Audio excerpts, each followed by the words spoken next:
Hi, my name is Phill White from United Utilities. United Utilities are a water and wastewater company in the northwest of England. RLI is really important to United Utilities. We're absolutely honoured to be invited to what I'd say is a special community of other organisations. It's important because what we want to do is look outside of the UK water sector.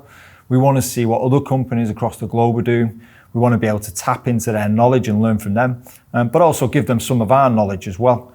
And I think within the RLI community, that gives us the platform for us all to do that. I think what you'll see there is how that will expand and how we'll create those relationships with each other will be absolutely key.